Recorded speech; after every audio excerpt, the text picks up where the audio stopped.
the reason why we belong to these countries and we go into war is because we were raised unconsciously. But no one seems to be learning lessons from the past. The woman Oprah called revolutionary and life-changing, the astounding Dr. Shefali. Her name is Dr. Shefali. Dr. Shefali. Dr. Shefali. Defy the tide, because the most dangerous thing is just going with the tide. America has not done its reparative healing work till today, and therefore the blood that stained the backs of the oppressed will still run through and ink the stories it tells of its future. That's a very powerful statement. What would you like to see America do to heal that part of its soul? The first thing America should do is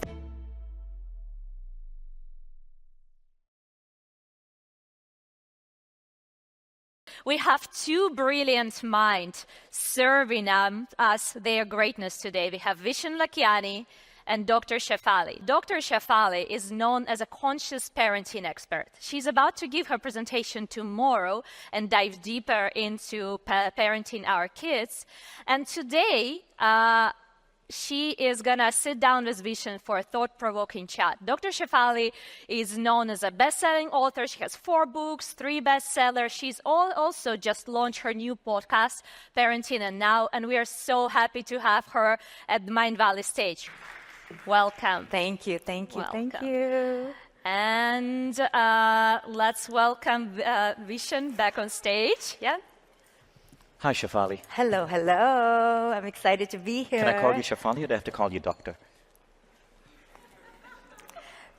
Just call me Shefali, okay? I know you want to call me far, worse things, so just let's settle with Shefali. I will be so honored. The interviews between me and Dr. Shefali are known for strange forms of passive-aggressive joking that we have with each From other. Vishen to me, yes. Right. It's okay when people feel insecure, when they are in the midst and in the presence of, people who are smarter. It's tough. So we're going to have a lot of compassion and cheer him on. Thank you, guys. I need your support. I told you he can be passive-aggressive. This lady is fierce. Are you attending the jungle party tonight? You should just come as yourself. That's the plan, see? I don't even have to dress up. Wild as I am. Okay, so seriously, congratulations. Seriously. Yeah. Shefali is an expert in many things, from parenting to evolutionary woman to making fun of me. But what would you like to talk about today? I would like to talk about how, this is completely unscripted. I had no idea he's going to ask me to tell him what we're going to talk about. But I think what I would like to talk about, because it's at the core of most of what I teach, is how not to go on the ride of the matrix, how to resist just flying off with the current trends, how to find a way to stay grounded without following the maddening crowd. I think that could be a key piece of what we could weave into all what we talk about. Thank you, and I love that topic. So, when you say the matrix, what do you mean by that? Well, to put it simply, I think that culture has a mainstream trend, and for me, that trend typically is pivoted and directed toward domination, competition, materialism, a dogmatic greed, separation, and it sets up a dynamic where those who are hungry for that win, and those who want to live another way of life can't. And so that's what I would refer to as the matrix, these trends that go towards acute greed and capitalism and domination and achievement and competition and separation of us as humans against each other, leaving other ways of being invisible or suppressed. What are some examples you're seeing in the world right now where you feel the matrix is really poking us? I know tomorrow you have an AI summit, so I don't want to talk too much about that. But to me personally, trends like that, 10 years ago, we didn't know how pernicious and treacherous social media would be for its children. Mm-hmm. And here we are now, and it's hard to backtrack. I feel that we are at that precipice for this AI wave, and we're not seeing and learning from the lessons we just discovered and should have learned, and we aren't pressing the pause, and we're going with the tidal wave of this matrix to the same direction that I just talked about, which will end up in extreme separation, competition, and a real disintegration of what it means to be human. I mean, I guess you're really right there, because culture is changing at a crazy rapid pace. I mean, when we think about culture, we think about, okay, there's this the religious culture, how you pray, when you pray. There is our respective national culture and the foods we eat. Then you look at social media, and that is part of culture. The fact that it's not just Americans who spend 2 hours a day on social media, it's people all around the developed world. 5 billion people with access to the internet.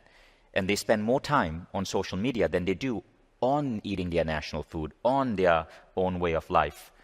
And we are only beginning to realize that while there are good things about social media, there are bad things. For example, teenage suicide is up 300%, especially among young teenage girls. Right, but even just what you just said, you referred to religion and nationalism, and then social media. All those three institutions are designed for the same thing, which ultimately, at its core, bring about separation between each other. Nationalism, any ism, even if you're patriotic to your ideals set forth by your geographical location, your country. Sounds like a wonderful ideal, but it creates separation, because if someone else attacks your nationalist identity, you then want to protect it. Similarly with religion, again, creates domination, separation, hierarchy between us, pits us against each other. And now social media does the same thing. Social media is just one more resonance and echo of the same institutions that have been for eons creating separation between us humans. Social media is at its pinnacle of creating comparison. It's a comparison culture that it creates. And AI is taking that one iteration, 1,000 iterations even further to create, again, not just separation, not just comparison, but what I believe, isolation, and therefore a multitude of emotional repercussions that we aren't being wise enough to harness back and pull back right now. We're already too late, but at least we're at the starting point of this tidal wave, but no one seems to be learning lessons from the past. We are inviting it, we're celebrating it, we're extolling it, and we're just going with it. And this is how we are part of culture. Culture is not this evil entity out there. It's us. We are participating, we are colluding, we are co-creating it right now. And then 10 years later, like we are doing with social media and seeing its effects on our children, we're going to be like, oh, why didn't we stop it? Because people like us back then were like, oh, this is the greatest thing since sliced bread. And we went with it. We're doing the same thing. And so the core of what I teach in conscious parenting, as an example, because conscious parenting so goes against the tide, so goes against the matrix, that when I wrote my first book, people told me like I was crazy, like no one's going to read this book, no one cares. You're going against a holy grail, the holy grail of parenting, which was to keep the parent at the pedestal. And I was attacking that. And people cautioned me, but I didn't listen. And in the same way, I speak up now about things like AI and social media, because these are just the current institutions that we idolize. These are the new gods of today, the technological gods.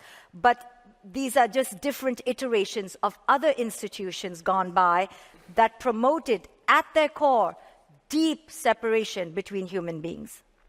I think what you're saying is really true, and you got me thinking as well. You know, they say our beliefs create our reality. Well, social media now creates your beliefs, because the way the AI algorithms work is that they need to get you hooked on scrolling through Instagram.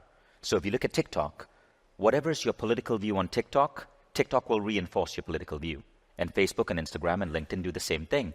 If there's a war and there's side A and side B, and you're on side B, and you're watching videos about why side B is right, what you will see on TikTok is more about why side B is right. And so you become convinced that side B, or your side, is correct. And the other side, they're wrong, they're evil, they're bad. And so in a way, social media, while Mark Zuckerberg might want to think it's bringing the world together, it's actually in a way dividing us even more. 100%. And we can't blame him because, again, we are ready, willing, able participants on a moment-by-moment basis. And therefore, in communities like this, it behooves us that here, too, we have an other side, that not everyone just jumps on whatever the bandwagon of the person on the pulpit is, that we challenge, that we question, that we defy, that we rebel, because that makes a healthy learning environment. So here, too, at Mindvalley, the people on the stage are not the Holy Grail either. I mean, no offense to either of us, but we should defy the tide, because the most dangerous thing is just going with the tide. And so the new tide today is AI.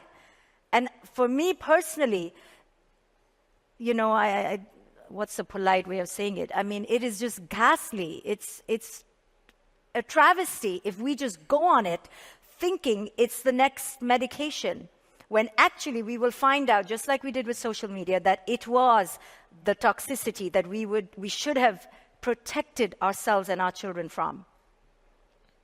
I would say I partially agree. Yes. Partially disagree. I think when we look at AI and how it's influencing the algorithms of social media, AI is not optimizing for our well-being. No, it's optimizing for the advertiser. And the more it optimizes for the advertiser, the more the advertiser pays Meta. And so the richer Meta and TikTok, their bank accounts become, right? And so the more you get hooked on why your side is right, the more you are doom scrolling. And the more you end up seeing ads and the more you end up buying. So that's an example of bad uses of AI. And the crazy thing about that is that, you know, Yuval Hariri recently gave an interview and he said, we no longer fight wars for land or for water. We fight wars for magical, imaginary stories.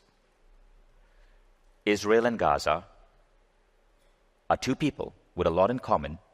They are fighting each other because of crazy stories that they believe from thousands of years ago. Well, it's for what you just said. Same with India and Pakistan. Same with Russia and Ukraine. Right, but for what you said, religion and nationalism. Right.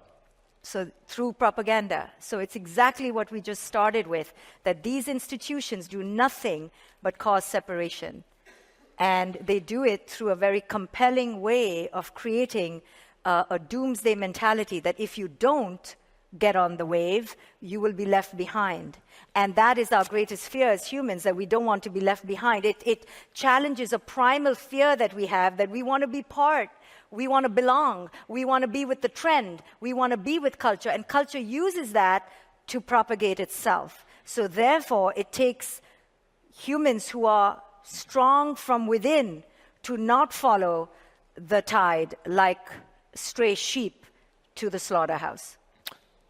So how do we unculture ourselves? It's really easy if you understand how dysfunctional culture really is.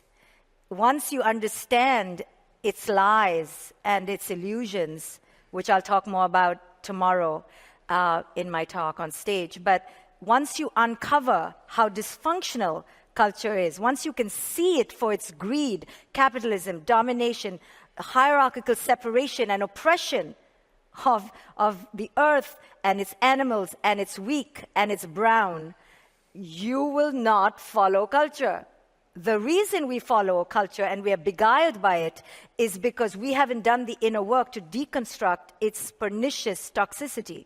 Once you see that this is a flammable liquid about to devour you, you won't even bother with it. You won't be seduced by it. We are seduced because we are still asleep and we are drinking the Kool-Aid.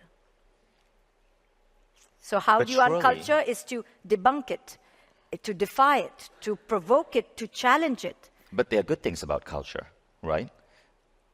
And how do we separate the good from the bad?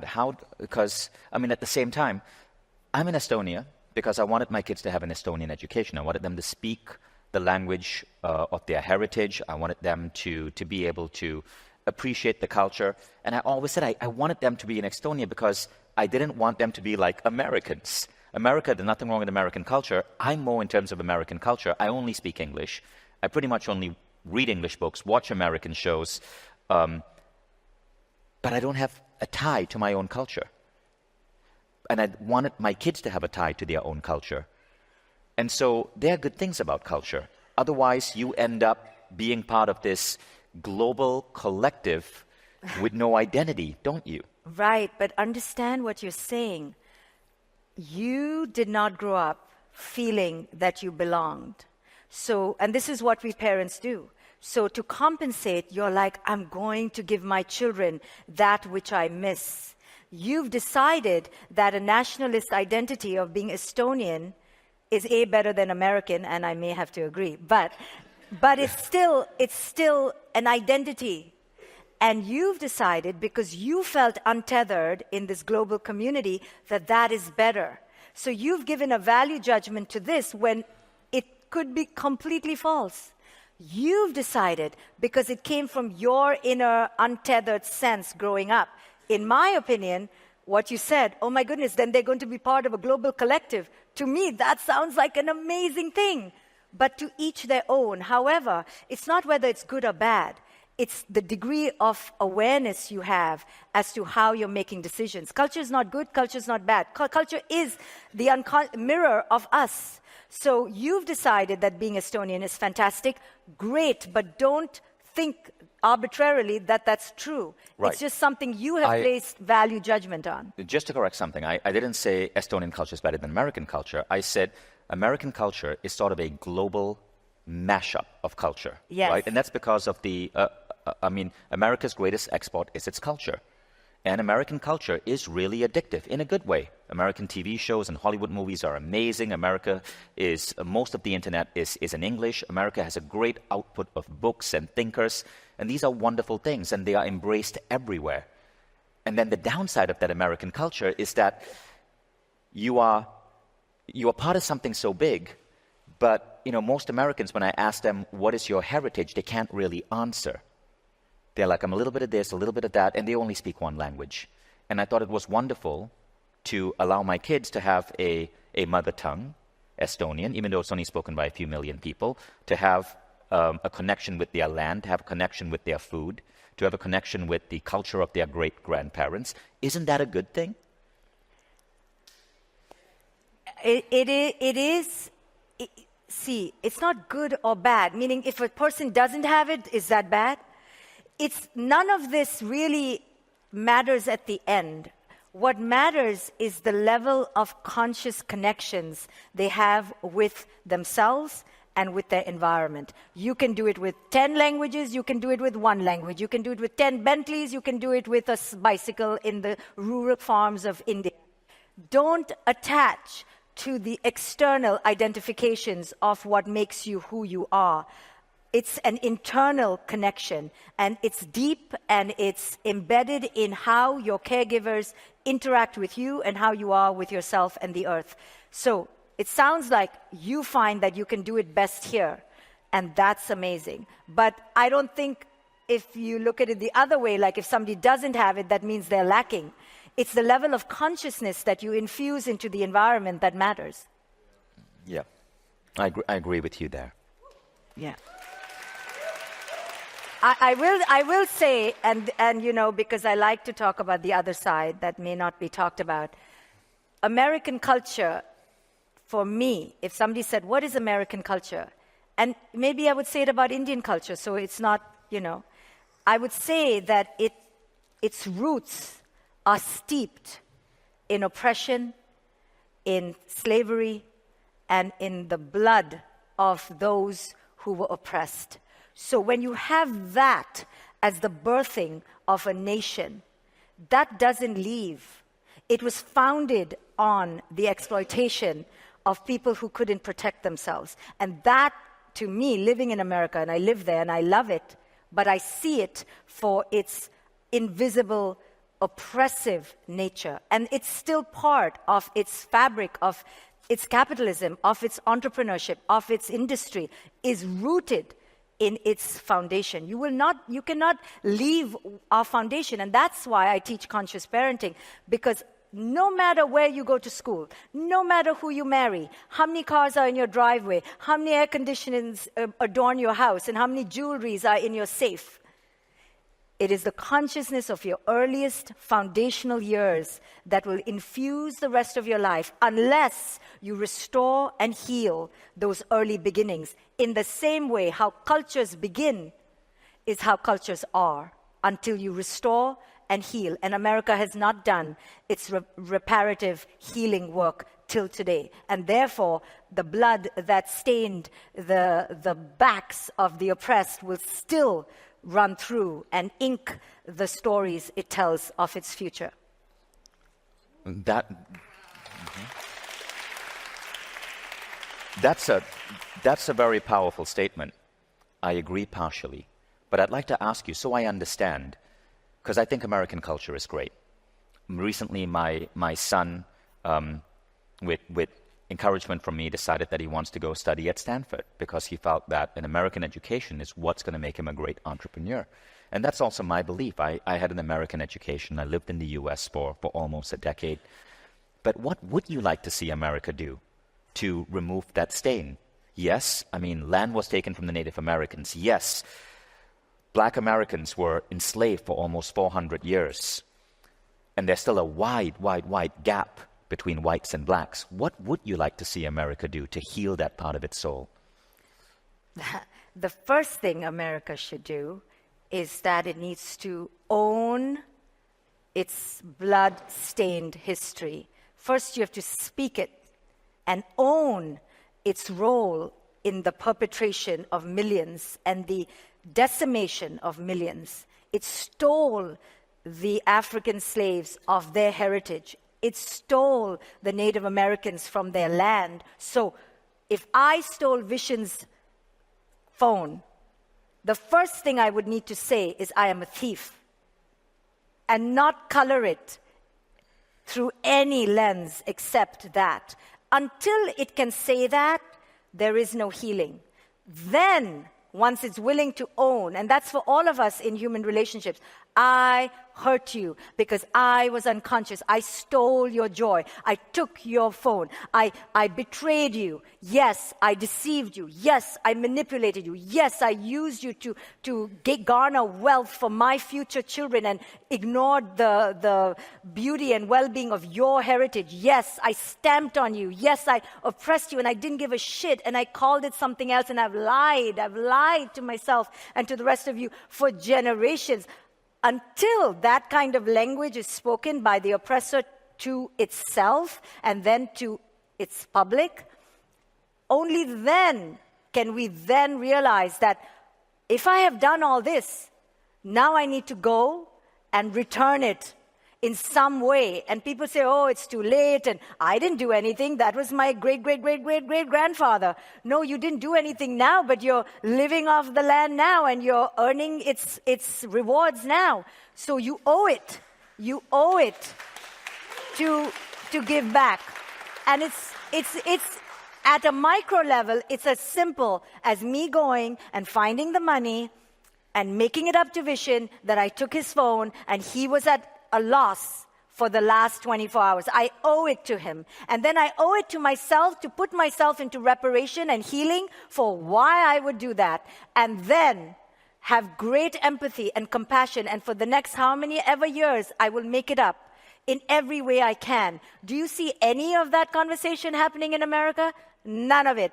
Not even a placard to say we were racist, or not even a token thing that you may see in Australia or you may see in Germany. You don't see any of that in America because it's not owned. Because you see, to own the shadow would mean to sit with the fact that we as humans are capable, fully capable of such evil. Right. And not that we were capable, that we are capable. And no one wants to look in the mirror. So we all pretend that America is so great, and we just continue lying to each other. And I think what you just touched on is the essential difference between patriotism and nationalism. Both are love of your country, but nationalism says my country can do no wrong. Patriotism is I love my country, and I recognize that it's done shitty things in the past, and I'm not going to swear blind allegiance to everything my leader says. The people who oppressed the Vietnam War were not nationalists, they were patriots, right? And of course, the word patriot on the right, on the American right, the Fox News right, has been hijacked. So even that word gets convoluted. But if you look at many countries are afraid to do this. I mean, Russia oppressed and destroyed Estonia. We have relatives on my children's mother's side that were murdered, shot in the head because they were landowners by the Soviets. Russia has never apologized for that. America has, yet to provide enough, in my opinion, reparations or whatever you want to call it, to give black Americans an equal footing against whites, with whites. Japan has not acknowledged the rape of Nanking. Israel has not acknowledged that they have stolen land from the people of Palestine. And countries like France and Mongolia honor their old conquerors, Napoleon or Genghis Khan. But these men were not conquerors. They were fucking murderers. Read the history. Why is it so important? And how do we make this shift? Because you can love France, you can love Mongolia, you can love the US. But how do we make the shift that maybe the Germans made? I think the Germans are the only country I can think of right now off the top of my head that actually truly acknowledged their past and said, we really, really, really messed up. And we are sorry. How do we get other people to step up this way? The reason why that's really difficult to answer is because, as people so you and I are like, let's go get people to change. And I'll be like, fall back, like, don't even waste your time. Because, and not that we shouldn't be activists, and not that we shouldn't have these pivotal, crucial, conversations and bring things to light, but don't have the illusion that that's how people are going to change. Yes, it does take a movement, and sadly, only the oppressed can change things, sadly. Why? Because the oppressor will never. They're too comfortable. So yes, movements are crucial. That's the only way things do change. But it's not easy as getting it done, right? It's not like a 1, 2, 3. It takes decades and eons and Mahatma Gandhis and Nelson Mandelas and Martin Luther Kings to die and for us to forget about them, and we repeat the same history. What's happening now in Gaza and Israel is a repetition of traumas unhealed. So if we have to get anything to be done, we first need to go against the tide. We need to go against the mainstream. We need to not go with the populist view, which is comfortable and easy. We need to speak up against any ism. All these are isms, right? And what the oppressor does in turn is they will say, oh, you are anti-Semitic, or you are anti-patriotic, right? It's smart. It's a reversal of the role so that it obscures reality. So then you feel scared and you fall back. So speaking up the unpopular, the uncomfortable truth over and over until there's a tidal wave of change is the only way. But you see, like Mother Teresa said, you will not catch me in an anti-war rally. You will catch me in the pro-peace. So don't go to the Donald Trumps and the oppressor, because they are already blind, deaf, numb, zombie-like, and only, deluded by greed. Don't go there. Don't waste your time changing them. Join forces with others who are conscious and enlightened and activate them into a mass movement so that the oppressed, will rise strong. All change comes from the oppressed. Women shouldn't wait for men to change. We have to change. Brown people shouldn't wait for white people to give them permission and freedoms. We have to harness our strength and our courage together. So never wait for the other, especially the one in power, to give you your freedom. You have to collect yourselves and your sisters and your brothers together to activate change. So instead of focusing on getting them to change, go with people who are like-minded and conscious like you, and rise up and raise that vibration louder. Thank you, Shefali. So there's an interesting framework of understanding the world from Ken Wilber, who has a program in Mindvalley called Integral Vision. So Ken Wilber says that 70% of the world population it's around 70% is ethnocentric. And ethnocentric means my religion, my culture, my nationality is right. 30% is world-centric. 30% says, hey, I may have a religion, I may have a nationality, but I really belong to the world. And I'm not going to fight a war against someone else just because they have a different religion. I see through your bullshit, Mr. Politician. And world-centric is a different stage of being human. It's an evolutionary stage, but it doesn't happen overnight. It can take decades for someone to change, if even decades. I think I stepped into world-centrism slowly. I think it's because I went to an international school, so I met people from all around the world. But I think one of the things that really got me thinking about it was a quote by Gandhi. And this quote made me decide I was no longer going to be a Hindu. So the quote was this. Gandhi said, I'm a Hindu, and I'm a Muslim, and I'm a Christian, and I'm a Jew.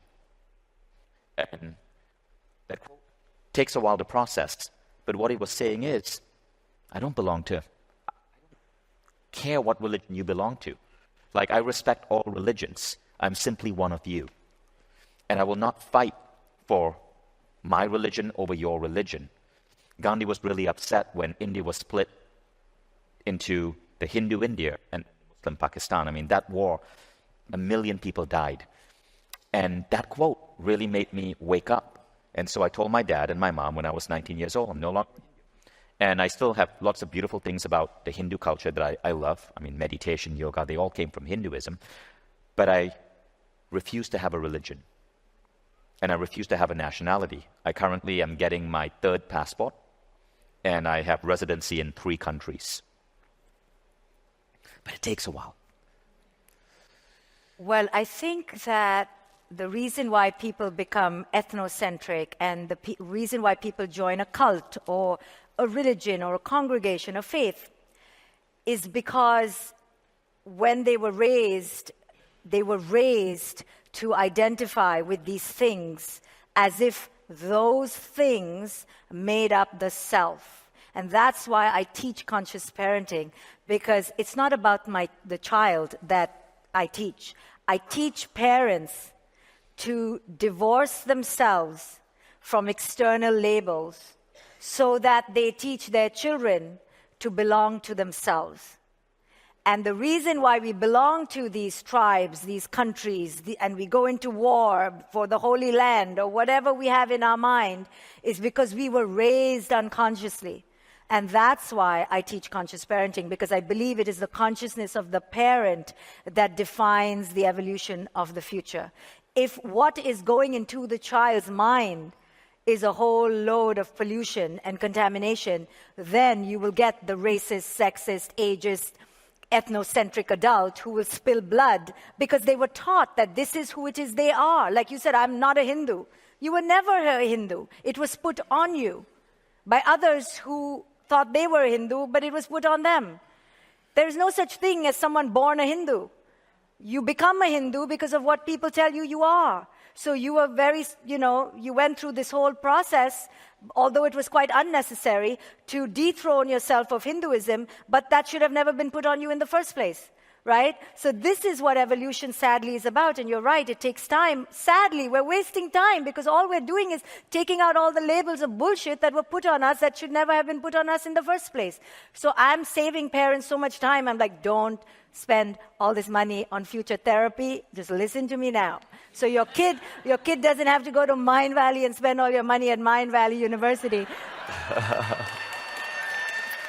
taking out labels that you shouldn't put on them. So my mission and message in conscious parenting is not about like, oh, coochie-cooing with your child and take them on a date, and what is the good thing to say to your child to eat their green beans. I'm like, F all that. I care about what shit you're putting into their mind so that later in life, they're not taking it off. That's what we're all doing here.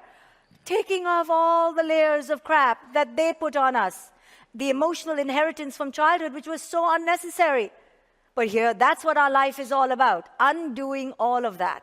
So the Trumps and the Netanyahus of this world, they're just fully indoctrinated by what bullshit that was put into their mind as children. They were just tethered and taken like little robots and dummies to this way of thinking. So we have compassion for that, we understand that, and now we think strategically, how do I debunk that? I don't debunk it by saying I hate you, because that's not going to do anything. We debunk it by rising in consciousness.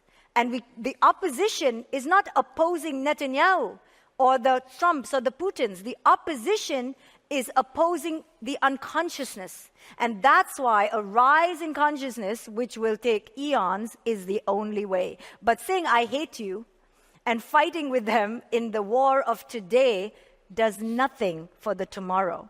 It is only the tidal wave of consciousness that will erode the unconsciousness in the world. And this tidal wave of AI that's coming is another tidal wave of potential unconsciousness.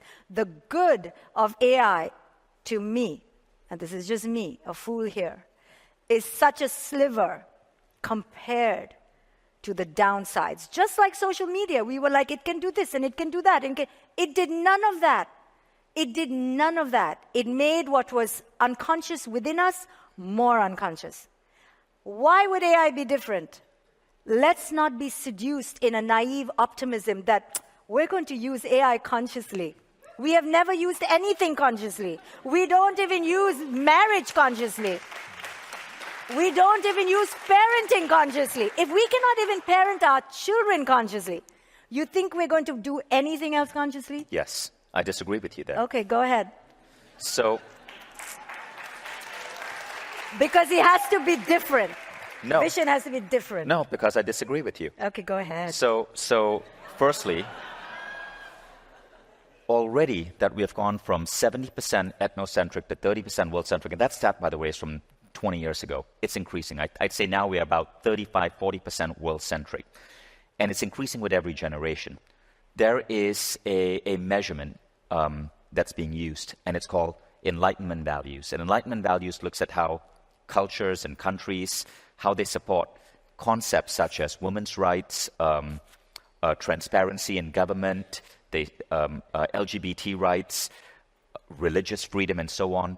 And what we are seeing across the world is that overwhelmingly across the world, people are becoming more and more and more open and progressive. So, for example, one of the most common beliefs that Westerners have about the Muslim world is that it is backward in terms of values. If you actually look at the Enlightenment scale, the Enlightenment value scale of, I'm talking about average, you group Egypt and Morocco and Saudi Arabia, in terms of Enlightenment values, they are actually right as of 2017 at the same level as France of 1970. Now, France of 1970 was France of Brigitte Bardot. It was sexy, it was dicey, it was incredible. But that's where the Islamic world is today, and it's increasing. It's increasing to the point where by 2030, if you actually continue drawing the lines, the Islamic world is going to be as open to LGBT values, to women's rights, to as the US possibly in 1995 to 2000. And even in the US, it's changing. In 1991, a survey of Americans found that 54% of Americans felt that marriage between a black and a white was wrong. Right now, it's 4%. So wherever we look, people are becoming more enlightened. We are shedding the shackles of blind allegiance to religion, ethnicity, and culture. The only place where we see this tightening is places that go through trauma and where the leader isn't wise enough, and the leader is more backward thinking, and the leader labels that trauma as an attack from the other. That's what Netanyahu has done with Israel. Israelis are becoming more racist. That's what Putin has done with Russia. Russians are becoming increasingly racist towards Ukrainians.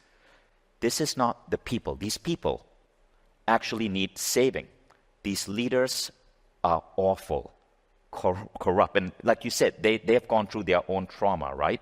I don't want to use the word evil, but people like Netanyahu and Putin are rightfully are rightfully charged by the World Criminal Court as criminals, because the greatest harm they're doing are to their own people. But what we need to do is be very alert that as human beings, we can get swayed by leaders. And leaders that are populist, and leaders that use the excuse of the other, that is the one thing. If you pay attention to that one thing, is your leader blaming other people for your misery? Whether it's a leader on the left or it's a leader on the right, if your leader is blaming other people, your leader is tapping into a primal, basic instinct inherent to all of us that says we're under attack, fight. And that's when things get really screwed up. You want to know who to vote for? Don't vote for the person who's blaming another. And so, I don't care if you vote for Biden or Trump, but when Trump says, blame the Mexicans, blame the Muslims, blame this, you already know he's unfit to lead. And the same would be true to any leader on the left who said the same thing. Pay attention to your leader's words. The one clue that frees you is, are they blaming the other? If you recognize that, you recognize a charlatan from a true leader. True leaders unite. Think about Nelson Mandela. He said, I forgave my jailers. The people who jailed him for 27 years, he invited them to break bread with him. Think about Martin Luther King. Think about Gandhi. All of these great leaders chose to see beyond any type of illusory human boundary, and they were uniters. Vote for uniters, reject separators. Very good. You know, you said you disagreed, but you tell me more, like, except for that enlightenment scale, because there's so many scales that we are deteriorating in I disagree with where you said it's going to take eons. I predict it's going to take 50 years. Oh, for what? Consciousness to rise? 50 years. 50 years. So there's a concept that I coined called the 50-year blind side, right? We know who we are as human beings right now, and we are awfully bad at predicting the future. Think about this. 1945, France and Germany have been at war, completely devastated. You ask the average French person and the average German person, in 50 years, do you think we'll be friends? They'll probably go, no. What those Nazis did to us is horrible. 50 years later, you have the European Union. You don't even need a passport to go between France and Germany. 1963, Sammy Davis Jr. was banned from coming to the White House because as a black musician, he dared to marry a white woman. JFK, who was a progressive leader, uninvited Sammy Davis Jr. from the White House. 50 years later, Obama is in the White House. And then Trump. So it's right. It's a cycle. We as human beings, but it's not a straight line. It's not. No one says it's a straight line. Like like the stock market, things go up and down and up and down and up and down. We do take a few steps backward, but over the long term, we are moving forward as a species.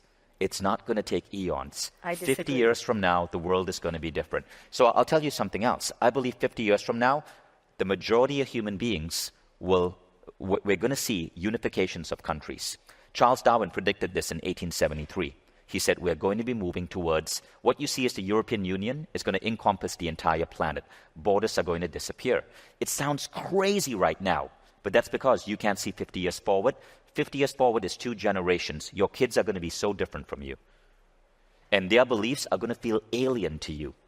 We can't see it, but 50 years is a massive amount of time in modern human history. Right, so why can't we just agree that we can't see the future? Neither you, nor I, nor any seer. Because we can extrapolate. Okay, you're extrapolating that is going to be better. Mm-hmm. Based on what? Based on enlightenment value scales, based on the examples I gave, based on the 50-year blind side, based on the idea that 2 generations is a long time in human history. So all I'm saying is I agree with you. I think we can I'm filter out. disagreeing with the timeline. And with AI, I also disagree with you. I think it's overwhelmingly good. AI is going to lead to a shortening of our work week. It's going to lead to incredible productivity. And because the human mind is flawed, AI complementing the human mind might actually be the tool we need to help solve global warming, to help get us out of our petty allegiances to our own nationality or religion or crazy political leaders, and it might actually help create a better world. So that's where I respectfully disagree. We have the same values. I simply have a little bit more hope. Yes, you do. I shall leave you with a hope. I think it's a beautiful thing to be an optimist, but it's also, to me, more compelling to be a realist and to see the data on the ground, right? So maybe I sound like such a negativist Debbie Downer, but I'm really not. I'm just speaking to our propensity as a species to veer off the path of consciousness. We do that so easily. And that's why we're undoing all these isms, because we put them onto us. So now we'll create a whole new set of isms that we don't even know about. So not to be an alarmist, but not to be a naive optimist either. To be very, very aware of the principles underlying the next wave. And if the principles underlying the next wave, so you highlighted the good of AI, to me, the principles, what is driving us to find AI, to find a replacement for our flawed human mind, is a thirst for impermanence and perfection. And if we are driving technology because we are so flawed and we cannot accept our limitations, that to me is a disaster in the making, because it comes from a resistance of accepting we are decaying, we are rotting, we are dying, we're aging, and we are meant to. And this resistance against nature, that this is who we are as a human species, freaking we're supposed to die. We are supposed to live in a mess. And yes, we should increase global scales of well-being and poverty, and we should rise in economic standards. But the reasons why we are there is not because of a lack of AI. The reasons we are so disparate in economy and in treatment and well-being of different races is because of the same principles that underlie what now the AI thirst is. So if we don't uncover the unconsciousness underneath, we're just creating one more better-looking iteration of the same garbage that has been running the machinery of humanity into the gutter.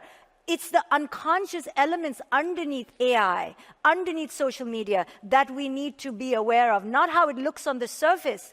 Because social media looked so amazing. It was such tasty fruit. I bit off all its apples when it first came out. And now we see that the underlying machinery was for them to abduct our children and our minds, and they've succeeded. So will AI. AI is not going to abduct it. AI says blatantly, we will replace it. So then what happens to our mind? Because it's flawed, we're meant to be flawed. What happens? Why are we questing for this degree of perfectionism and this dire need to be impermanent? We're hacking away everything. Why? We have to ask why. And until we can confront the why, but why? But why do you need to live longer? But why do you want to live forever? But why do you want to look youthful forever? But why? And if you don't at least touch that is driven by an ego that wants to be here perfectly forever. That's a point worth pondering. Final question, and then we do have to wrap up because we're out of time. But do you think it is right or wrong for parents to teach their religion to their children? I think it is extremely unconscious of parents to have their own attachment to a mythical, unproven existence of an external, never seen being, and then force their children to believe in that mythical, never before seen. But if we did that, don't you think religion would die out in 1 or 2 generations? Yes. And the world would be such a peaceful place. A better place for Because sure. religion and spirituality are not the same thing. Spirituality wouldn't die out, belief in God wouldn't die out, but our crazy understanding that God operates in a certain specific way and all other ways are wrong, that would probably end. Yes, and that would be a very good thing indeed. But we would replace it by something else, a new God. Because we're good at creating new things to attach to and then obsess over and then fight over and then die over. We're so good. We're very bored, you know. That's where all this is coming from. Like, what do we do with our time? Let's create some more nonsense in the world. Because our inability to be still, to die, to allow the death and the awareness that we will die, and there's nothing anyone can do about it. That is the confrontation of the truth that we are avoiding through all this distraction. Thank you, Shefali. And we end here. That was a great discussion. Thank you.